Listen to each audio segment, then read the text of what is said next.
Uou! Sejam bem-vindos a mais um vídeo aqui do canal Como é Bom Ser Nerd. E agora a gente entra aqui num aquecimento, porque no dia 4 de maio estreia Guardiões da Galáxia Volume 3 e encerra um ciclo de grandes aventuras intergalácticas que a Marvel nos entregou, com personagens improváveis que vieram aí de uma categoria praticamente colocada de escanteio dentro dos quadrinhos da Marvel, que inclusive publicações de Guardiões da Galáxia aqui no Brasil eram quase que escassas.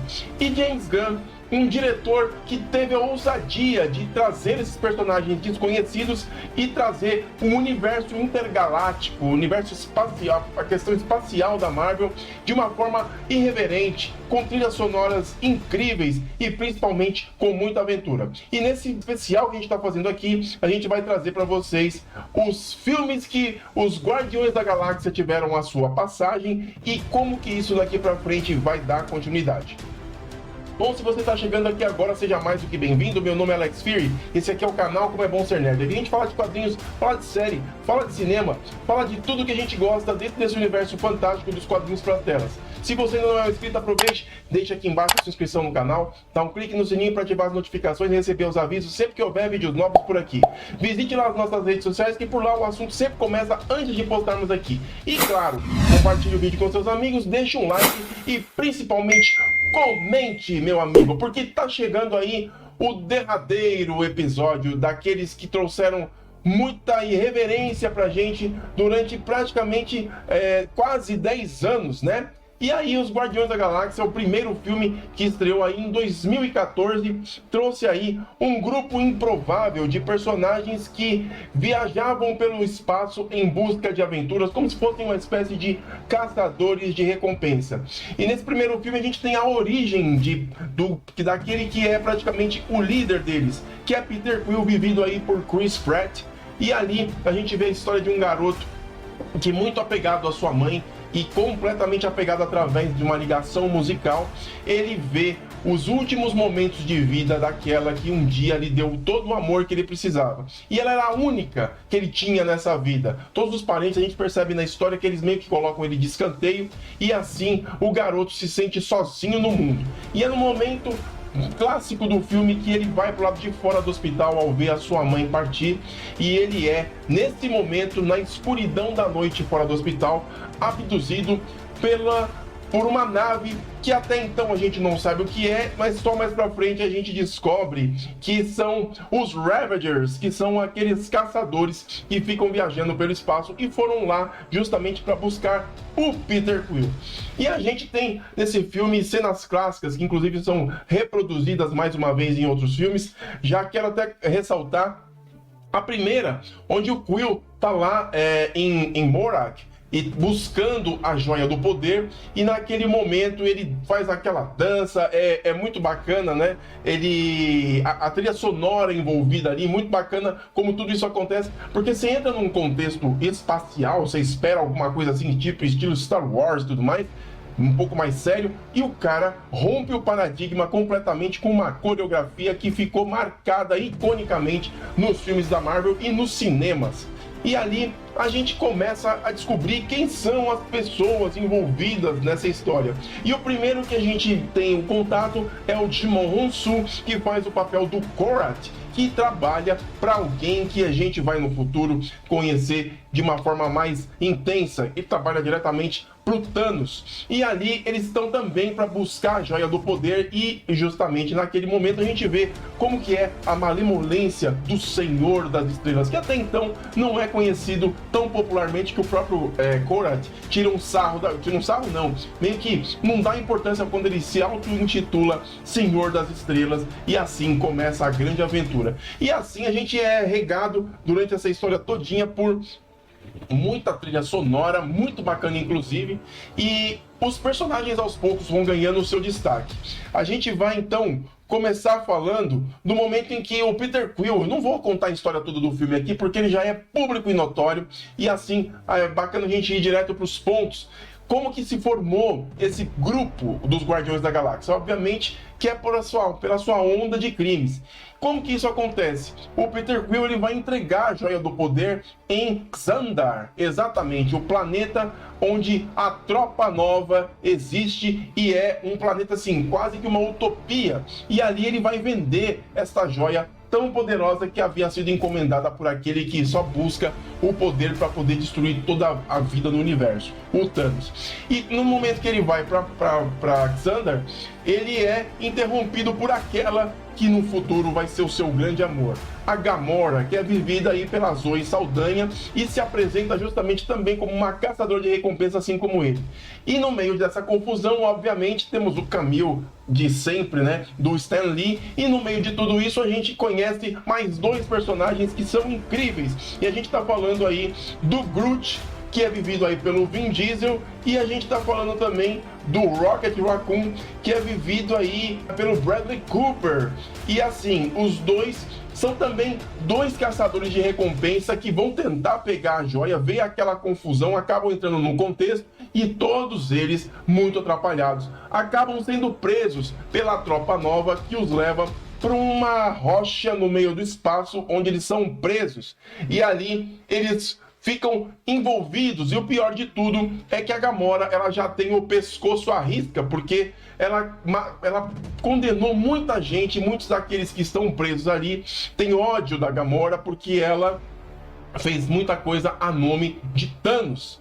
E obviamente a sua cabeça estava a prêmio. E no meio daqueles presos todos, um deles se destacava, um que era gigante e cheio de ódio, principalmente pelo Thanos, que foi o responsável pela morte de sua família. E a gente está falando de Drax, o Destruidor, que é vivido pelo Dave Bautista e que traz um personagem que, a princípio, quando você conhece ele de primeira, você fala, meu, não vai dar certo isso aqui, vai pesar, vai dar ruim, vai ter pancadaria, alguém vai morrer.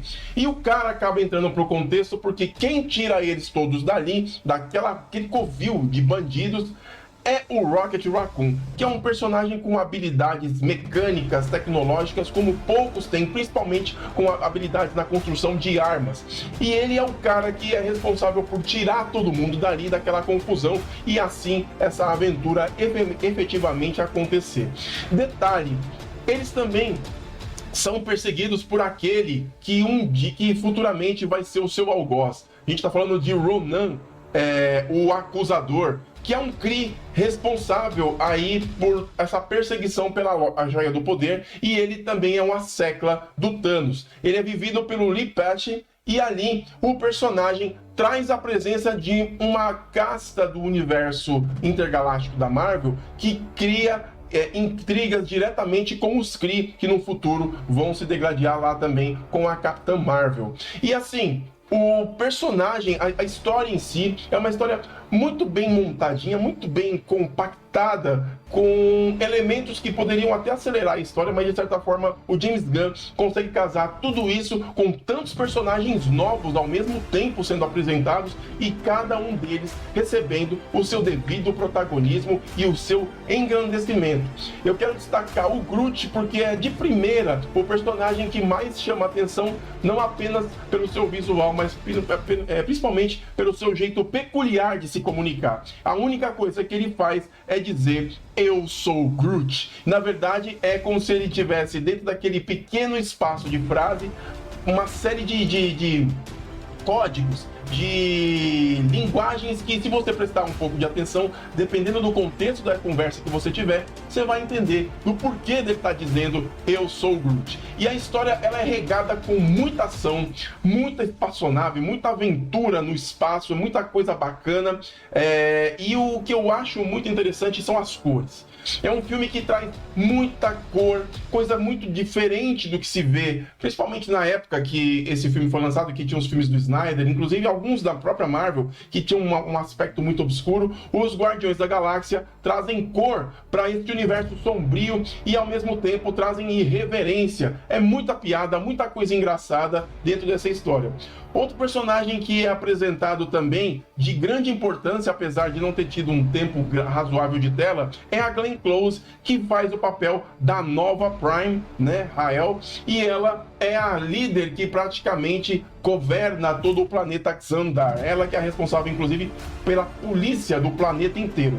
Outro personagem interessante de se comentar é o personagem do Benício Del Toro, que é o colecionador, o Tanlir Tivan, né?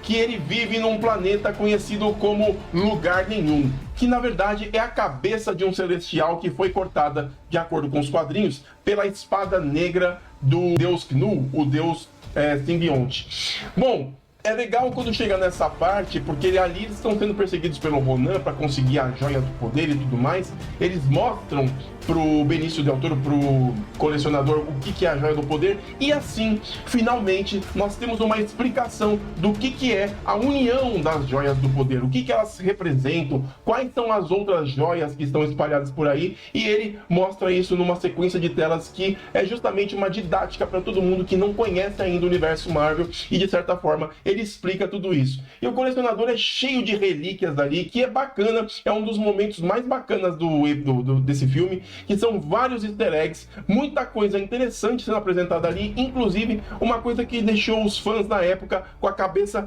borbulhando, que era uma dos seus casulos de contenção, colocando ali dentro um casulo que fez todo mundo achar que ali dentro era o casulo de Adam Warlock. Exatamente. Bom, dentro de todo esse contexto, nós vivemos aí tudo isso daí e existe, obviamente, aqueles que perseguem os Guardiões. E uma dessas pessoas em especial é a responsável, inclusive, por trazer o desconforto para Gamora, que é a sua irmã Nebula, que é vivida aí pela Karen Gillan, e elas têm um ódio um pela outra. É um ódio mortal, até porque a Nebula nunca ganhou numa disputa de luta contra a sua irmã. Sua irmã sempre teve muita mais habilidade bélica, muito mais habilidade corporal para resolver as questões, e a Nebula, apesar de totalmente adaptada, remontada, desmontada pelo seu pai Thanos, que fez isso de forma muito sarcástica com ela, mesmo assim, com o corpo aprimorado, por assim dizer, ela nunca conseguiu ser maior ou mais ágil do que a sua irmã Gamora. E isso é uma intriga entre as duas, que é levado isso de anos e anos, e elas vivem nessa disputa para ver quem é uma melhor que a outra. Outro personagem interessante da gente conhecer é aquele que adotou o Peter Quill no meio das suas viagens. E eu tô falando do Yondu e o Donta.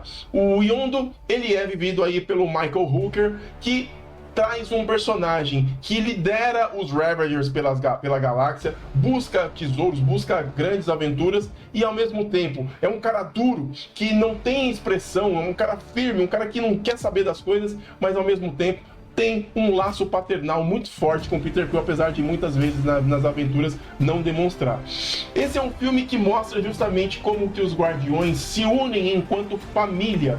E esse momento é principalmente quando a gente chega lá pro final, quando o Ronan é abatido pela Tropa Nova, quando eles caem com a nave no meio de Xandar, que é um acidente de escala global, assim, e eles estão ali naquela situação. É bacana que, inclusive, voltando a falar da questão da irreverência dos Guardiões, é aquele momento que o Peter Quill faz a dancinha, né, pra justamente tirar a atenção do Ronan, que utilizou a Joia do Poder e colocou em seu martelo, com a intenção, inclusive, de destruir planetas usando o poder da joia, que era um poder, assim, overpower. O próprio Ronan, inclusive, esqueci de falar isso, foi ele quem desafiou Thanos, dizendo que a partir dali, com a joia do poder na mão, ele seria muito maior do que aquele que o desafiou. E nesse momento é quando os Guardiões se unem, porque o Peter Quill e o Rocket marcam um esquema onde o Rocket dá um tiro justamente na parte do martelo, onde despedaça todo o metal e a Joia do Poder fica livre para ser resgatada. E é bonito, porque a gente vê o Peter Quill durante o filme todo e não dá valor para a questão super-heróica, que é praticamente o plot dos quadrinhos da Marvel, né? Todos os heróis têm superpoderes, tirando alguns que têm gadgets, né? O próprio Peter Quill, inclusive, né? A jato na bota, a máscara clássica do viajante do espaço, né? Só que ele tinha um detalhe em especial que só é revelado no momento que essa pedra é liberada da ponta do martelo de Ronan, que é quando ele pega nas mãos. E, diferente daqueles que pegaram a pedra uma vez, que foram dilacerados, despedaçados, vaporizados, o corpo dele resiste, apesar de tudo. E ele tem uns lampejos de ver a mãe dele no meio daquilo tudo, de lembrar do passado dele. E nesse momento a joia começa realmente a consumir o corpo dele.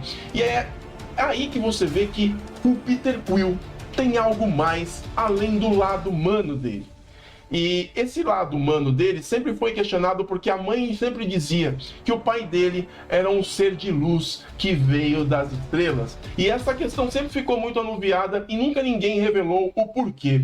E é então que ele segura essa joia e, junto com todos os outros guardiões que dividem esse peso, esse fardo, todos eles compartilham da dor de carregar aquele poder todo, e eles conseguem, naquele momento, usando a resistência que o Peter Quill tem, para devolver todo aquele poder para cima de Ronan, desintegrando o Kree para sempre, e assim eles vencendo essa batalha.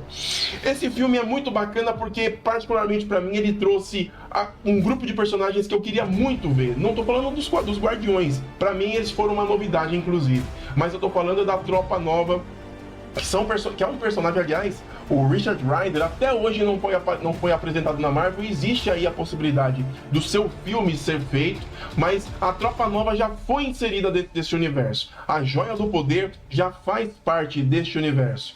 Tanto que a própria Glenn Close, né, a Nova Prime, guarda esta pedra dentro de um invólucro e deixa lá nos cofres de Xandar. E assim, os Guardiões da Galáxia encerram esse episódio todos unidos, todos juntos, justamente no momento em que o improvável poderia ter acontecido, mas eles acabam unidos pelo sofrimento, pelas afinidades e pelas diferenças. Os opostos se atraíram, e assim aquela família disfuncional acaba se tornando um dos supergrupos mais amados da história do cinema até agora.